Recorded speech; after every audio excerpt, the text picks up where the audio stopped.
président du Venezuela il est tombé. Les Américains l'ont eu. Bachar al-Assad, ils l'ont eu. Bon, c'était pas les Américains directement, mais vous savez déjà. Moi, je veux parler à un certain pays. Je vais pas prononcer le blaze. Mais un certain pays, si vous continuez à nous casser les couilles, ça va être la même chose. Vous voyez? Donc les gars, arrêtez de nous casser les couilles avec le Polisario. Venez, on fait du commerce, venez, on travaille. Le match est déjà perdu d'avance, tu vois. Il n'y a que Issa qui va sauver le match, tu vois. Il n'y a que Issa quand il va descendre à la fin des temps qui va sauver la Palestine, c'est tout, tu vois. Soit vous allez arrêter de nous casser les couilles, ou soit vous avez une guerre civile chez vous, ou je sais pas quoi. Comme ça, direct. Venezuela, Bachar, à la Syrie, les deux, leur allié, c'est la Russie. Est-ce que la Russie s'est bougée pour les défendre? Même pas un article, même pas un tweet? Non. Donc, Bah alors, mon petit Ariachi, on se sent pousser des ailes? On se croit tout permis depuis qu'on pense que ton pays est devenu pote avec Trump? Si tu penses que l'attaque d'un pays sans défense par la première puissance économique mondiale va nous impressionner, c'est vraiment mal connaître les Algériens. Si tu penses que vous vous êtes mis Trump dans la poche avec le dossier du Sahara occidental, tu risques de tomber de très très haut.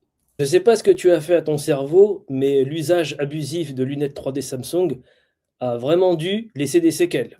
En une minute, tu nous as réduit la géopolitique mondiale à une vulgaire scène de cours de récréation de collégiens où un petit avorton qui rêve de matraquer ses camarades fait semblant de faire peur en leur faisant croire qu'il a des grands frères caïds qui vont venir à sa rescousse dès lors qu'il se fera botter le cul. J'avoue que ton idée est plutôt saugrenue. Pour punir des États voyous, bah rien de mieux que de faire appel à un autre État voyou. Et ce qui est encore plus cocasse, c'est que pour défendre ton droit, tu fais appel justement à une personne qui bafoue justement ce droit. En des termes plus classiques, j'appelle pas ça vraiment de la civilisation ou du bon sens, mais plutôt la loi de la jungle. Et la jungle n'est pas compatible avec la civilisation. La réalité de cette attaque américaine sur le Venezuela réside uniquement dans des intérêts purement économiques au service des Américains. Alors, laisse-moi te dire que l'affaire du Polisario, pour Donald Trump, c'est vraiment le dernier de ses soucis. Il est temps pour toi de comprendre une chose. Les Américains n'ont pas d'alliés. Ils n'ont que des vassaux, que des larbins. Les Américains dictent la conduite à tenir à leurs alliés. Mais aucun des alliés américains n'a comment dicter la conduite des États-Unis. Et désolé de te décevoir, mais ton pays ne fait absolument pas exception à la règle. Un pays comme la France est aussi en bisbille avec l'Algérie. Et si vraiment l'idée d'une intervention américaine pour résoudre leurs différends avec notre État algérien était une réalité, crois-moi qu'ils y auraient pensé, et ce bien avant toi. La diplomatie n'est pas une affaire qui peut être comparée à une embrouille en bas d'une cité. C'est quand même quelque chose de beaucoup plus sérieux que ça. Et ce n'est pas un gigolo qui sert de président des États-Unis, qui est tenu par des affaires de mœurs, qui va faire quoi que ce soit pour infléchir la position d'Algérie.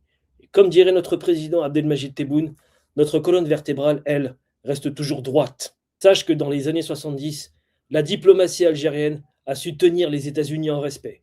Toi et ta monarchie, de votre côté, on sait ce que vous avez fait pour obtenir un semblant de considération de la part de la Maison-Blanche, pactisé avec le diable sioniste. Autant dire que les élucubrations que tu as faites dans ta vidéo ne valent pas mieux que les gémissements et les gesticulations d'un clown triste. Tu dis que toi et ton pays vous avancez? Grand bien vous fasse. Mais épargne-nous tes propositions de faire de l'argent, car il est trop sale, et on s'en passerait volontiers. Vous avez essayé à plusieurs reprises de tenter de forcer l'ouverture de nos frontières. Les menaces d'un dirigeant israélien sur votre sol, la fausse main tendue de votre roi, et l'intervention de la diplomatie américaine qui a proposé qu'en 60 jours s'établisse un plan de paix.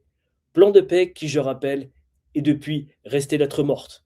Et oui, car comme la colonne vertébrale, la frontière, elle est toujours restée droite. C'est vraiment culotté de ta part de penser que seul Issa va venir ici sauver la Palestine. C'est vraiment mal connaître la personnalité et l'histoire de Issa, salam. Car crois-moi que le jour où il va revenir sur Terre, il se contentera pas de libérer la Palestine, mais il réglera le compte à tous les traîtres dans ton genre qui ont lâché la Palestine au prix d'une poignée de dollars. C'est assez cocasse de t'entendre parler de nous prédire à nous, Algériens, une décennie noire, quand on sait ce qui s'est passé il y a 2 mois avec la Gen Z 212. Et ce que tu appelles, entre guillemets, décennie noire, elle n'a jamais été aussi proche de ton pays, et crois-moi qu'avec la crise sociale endémique qui est en train de couver, c'est qu'il plane vraiment une atmosphère de guerre civile. Et si par malheur elle se produit, ce que je ne souhaite pas, ça risque de faire beaucoup de dégâts.